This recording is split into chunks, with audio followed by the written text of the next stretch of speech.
In this video, we're going to talk about how to know for sure if your vacuum sealer, your mason jar vacuum sealer, is actually sealing good, not sealing good, not by pushing the lid, but by a little bit more, tiny bit more scientific method. Follow along and we're going to figure out what works. Hi, I'm Bowtie Dave.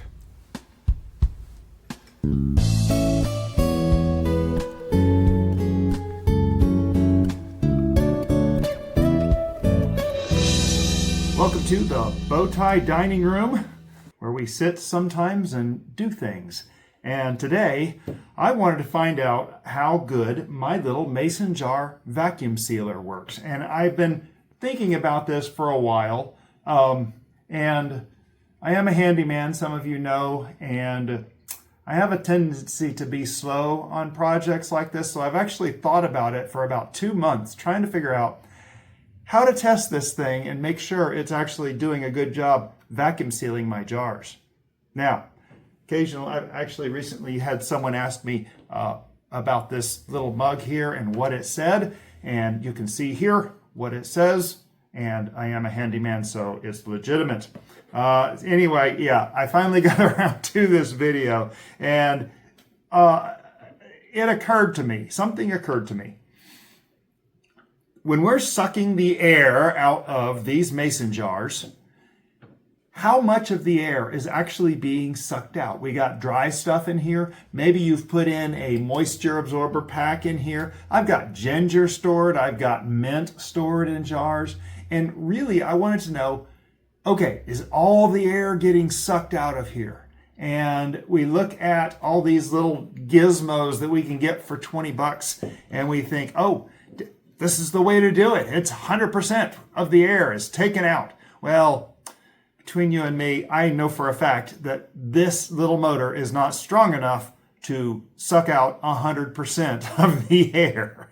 In fact, here is a chamber vacuum sealer from JVR, the VAC 110, and it is a $1,000 chamber vacuum sealer that will get 99% of the air out. It doesn't get it all out, it gets most of the air out. And you can see there in the picture that it will actually hold small jars. It won't hold big jars. I know it won't hold this gallon jar.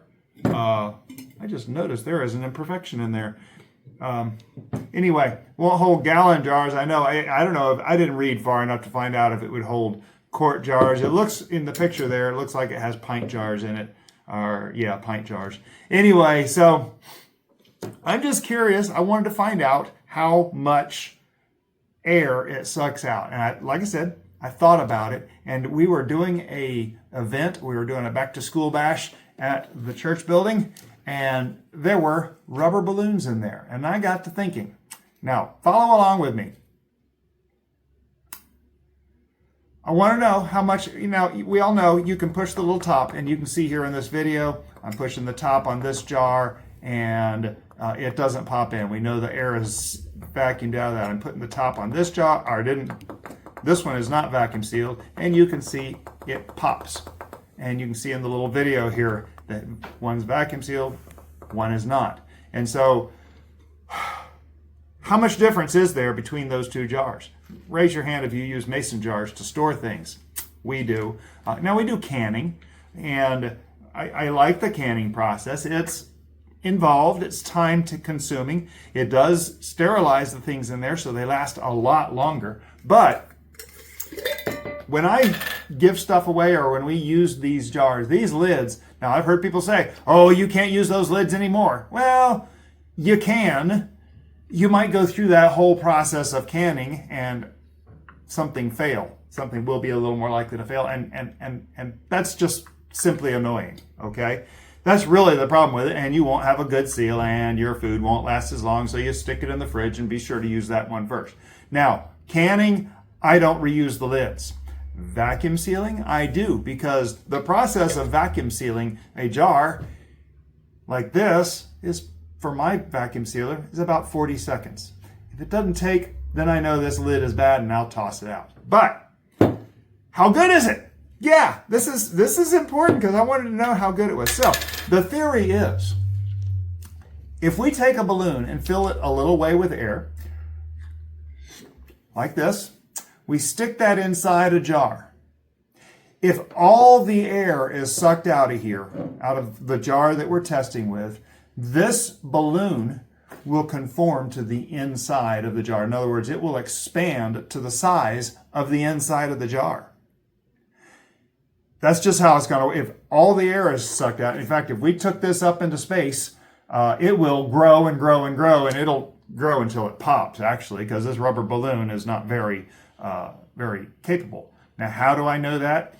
You know those weather balloons that they send up twice a day, every single day, from thousands of locations around the planet?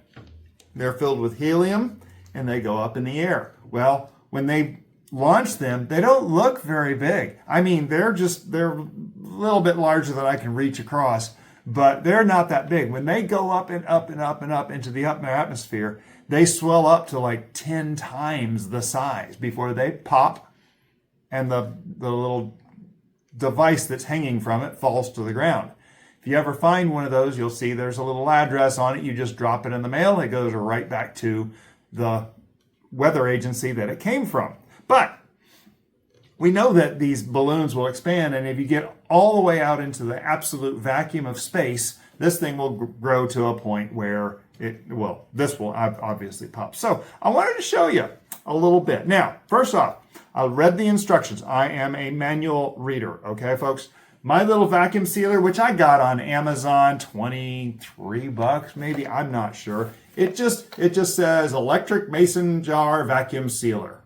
That's all it says. It's actually charged with a USB cable. It happens to be the exact same USB cable that my phone plugs into, so I got plenty of them around. You just charge this thing out. Now, I've owned this thing for several months, and I haven't charged it yet. So, again, I did charge it the first time I got it, but I haven't charged it again yet. On the other side, it has an opening here. Now, on this particular one, the opening is the size of a regular mouth jar. It's exactly the size. Whoops.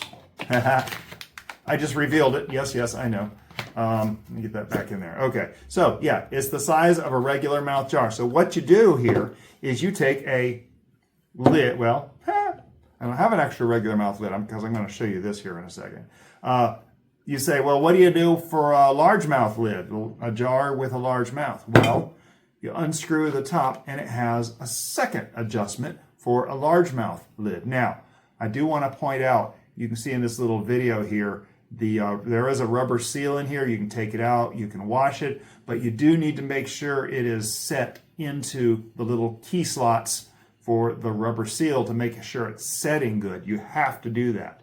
And so, anyway, what you do is you take the lid, you put it on there, and you put this on here. And this has two buttons. That's all it is. It has an on and an off. Now, this is a half-gallon jar. For this jar, the instructions said 40 seconds. Now, 40 seconds for maybe a pint jar, would it make a difference on a large jar? That's another question we're going to answer here. But this thing will go for a while, and it's sucking the air out. Now, as we go along, I've gone 20 seconds, and I'm going to take this off. You'll notice that this jar is sealed. Now, how good is it sealed?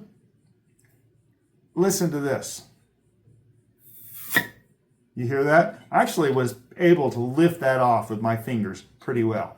This one here has been sealed a little bit longer. I think I did this one for 40 seconds, which is what the instructions say.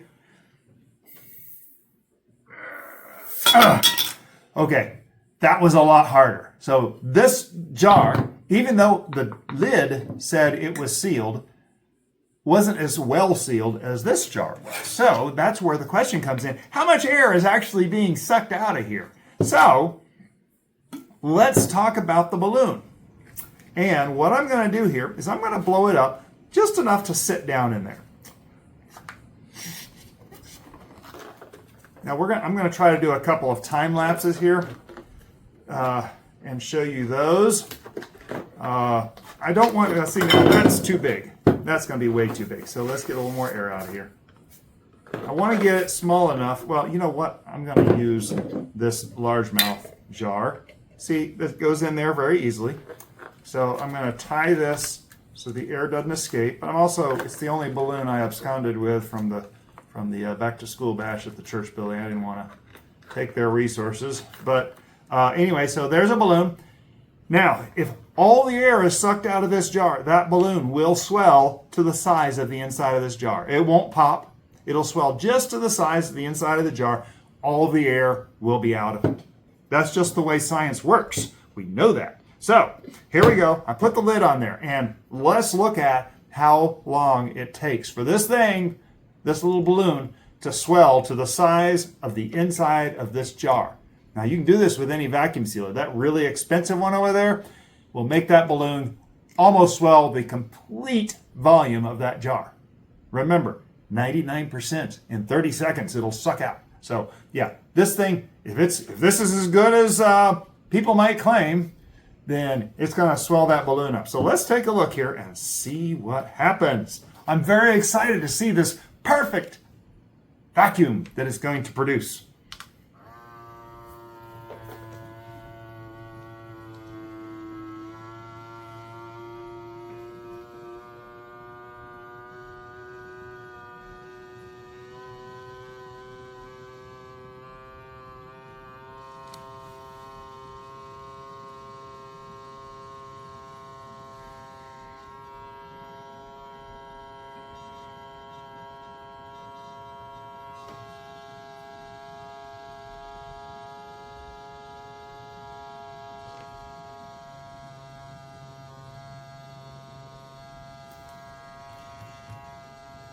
Okay, that's 40 seconds. Let's see how well it did. And if you look here in the top, you'll see there's still air in there. Now, there's still air in the top too. This didn't take all the air out. It took quite a bit out. In fact, I would venture to say maybe even half the air out, if not a little bit more than that. I'll be honest, I'm a little surprised. So I'm very pleased. Before I made this video, I didn't try it with a wide mouth jar. Interesting. Okay, so it swelled up. There is still air in. There is still air in there, though. It doesn't take all the air out. $1,000 vacuum pump doesn't take all the air out. It will take most of the air out, but not all the air. So know that. Just know that. Now, this is not saying this is a piece of junk, because if you've taken most of the air out of here and maybe put a little moisture pack in there, which I have a lot of moisture packs that I've bought on Amazon over there, you can too. But if this is that sealed, whatever is in here will store for quite a while. My ginger is still beautiful, even though it's been stored for 8 months. It's going to be beautiful for a long time. Now, knowing this, I might go in there and vacuum seal a little bit more after a year. I don't know if that's going to make a difference or not. So, anyway, I just wanted to know how much that happened. And so if I take this lid off, okay, see, now that one's a little harder.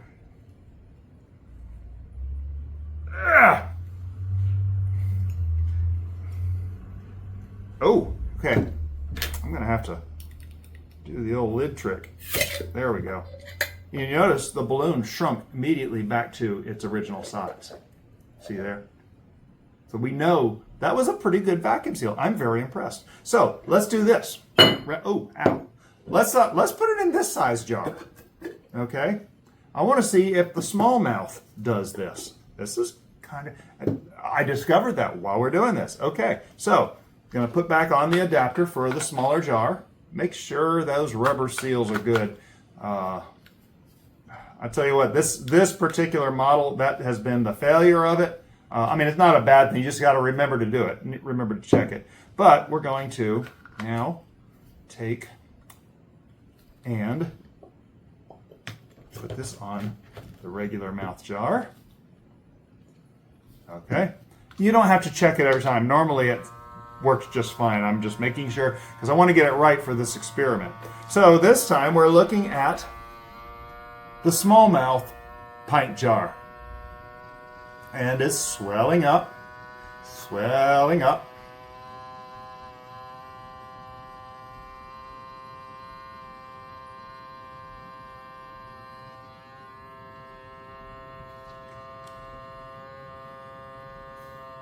Get a little theme music going here.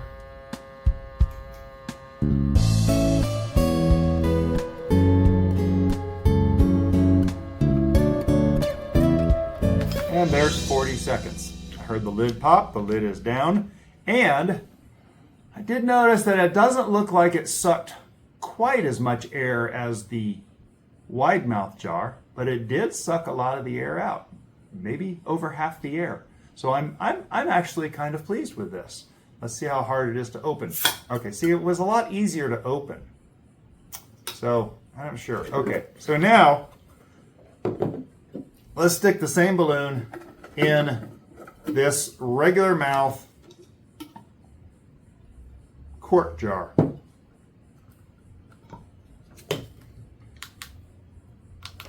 Now remember, I said I leave the quart jar for 60 seconds, just to make sure. Here's the interesting thing. During this test, you'll be able to tell when the air stops sucking out because the balloon will stop growing. And so you can tell what's going on in there with that air. Now, this is the jar I experimented when I first had this epiphany. And, well, you'll just have to see what happens here after 60 seconds. And so I'm at 37 seconds. It's still swelling. It's still growing. 40 seconds. It's actually still growing. And it's still becoming bigger, which means more of the air is being sucked out. I'm up to 52 seconds. And it looks like it's stopped growing. And certainly at 60 seconds, it does not appear to be changing anymore. So now I know 60 seconds, this thing has sucked about all the air out that it can, but look how little it sucked out. It might still be half, but I don't think so. I really don't think so. So a larger jar, maybe not such a great job. Now, yeah, see, that was pretty easy to pull off. Let's do one more test. And I'm going to put it, now I'm going to put a little more air in here for this half-gallon jar. Okay, I'm going to put some more air in.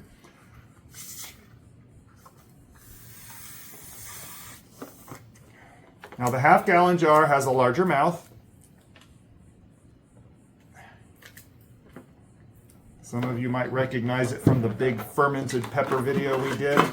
Now I'm going to kind of stuff it in here. There we go. Whoops. Okay, so there it is. Takes up 1/4 to 1/3 of the volume of that jar. Take off the adapter, make sure the rubber. Now, this is really the time I have to make sure when I'm taking off that adapter and go into the wide mouth on this particular model. So now, my theory here is that for the half-gallon jar, I may have to let this thing suck air out for 90 seconds? I don't know. So I'm sitting here 15 seconds. Of course, I can visually see that balloon is still growing, which is what I expected. And here we go with a little theme music. We're going to watch it grow.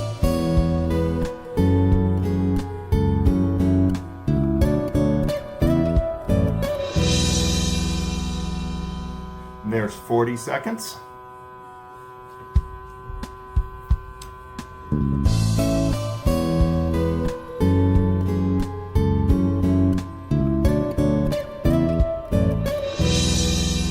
There's 65 seconds, and it is still visually growing. I can see it's still growing. I say 60, it's 50. It's at 65 now.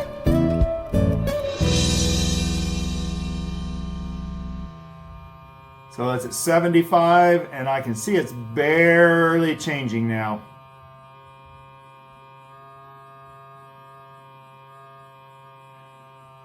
And certainly by 90 seconds, it's not going to be growing anymore. So my theory about 90 seconds on this larger jar seems to hold true.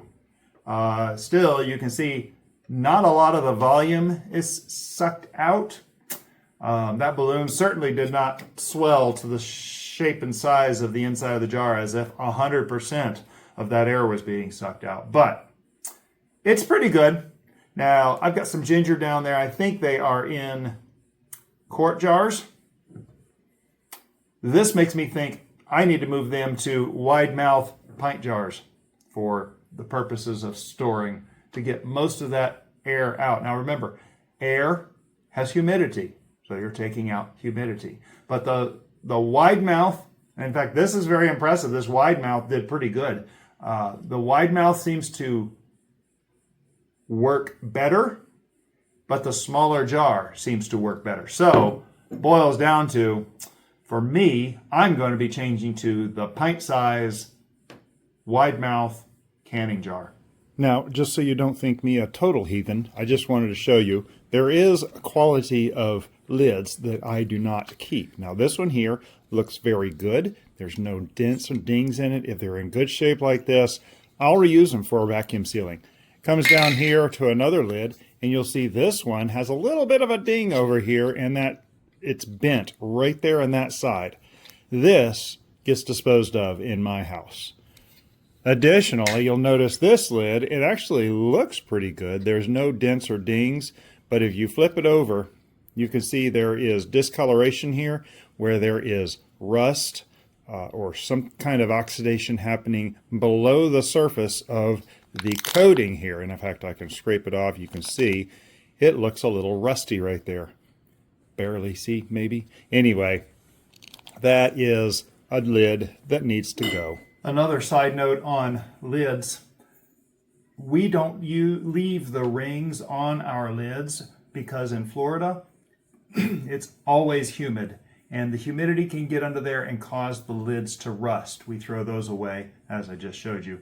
But the humidity will cause that. Now, if you're in an area where you're not as humid as Florida, which is probably just about everyone else on the planet, then you may not have to do that. But it's something to keep an eye on.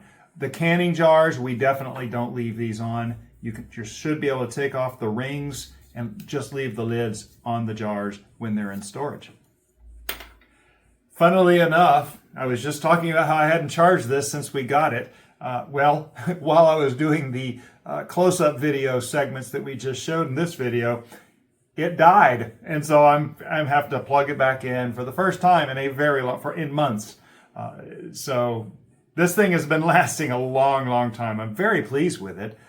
I'm not complaining at all.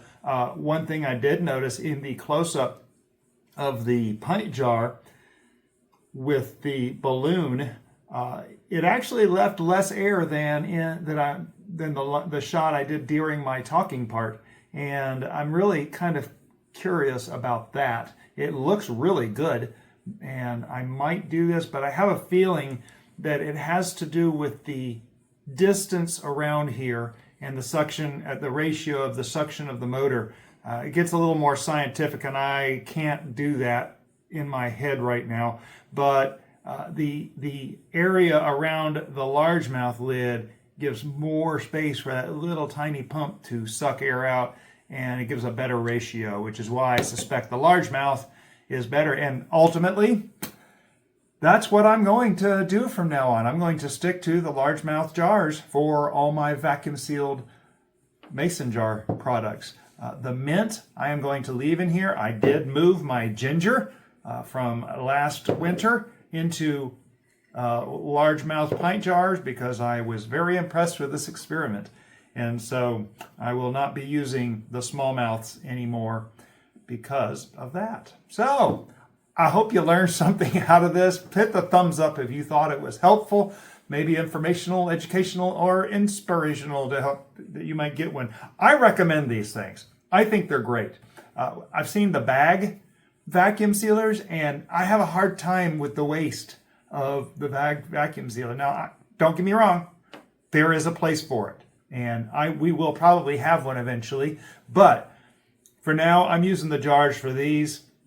I do need to get one for like our berry storage, our harvests and stuff that we're freezing. I would like to get a vacuum sealer for that, but I don't want to use it very much. I would much rather put my ginger in a wide mouth pint-sized jar and vacuum seal it, stick it in the mason jar storage area. So, if you've had any experience with this or you have any questions, please ask in the comments on this video, because I would love to hear what you've found out. Now, I also know that some vacuum sealers are better than others. If you have done this type of experiment, or if you do this type of experiment, go to our Facebook page. There's a link in the description of this video. Go to the Facebook page and post a video or a photo of your vacuum sealer working. I would be very curious to see how other machines work, and let us know what kind of machine you are. For those of you who have subscribed, thank you so much for subscribing. You've made Bowtie Life what it is today. Y'all have a blessed day.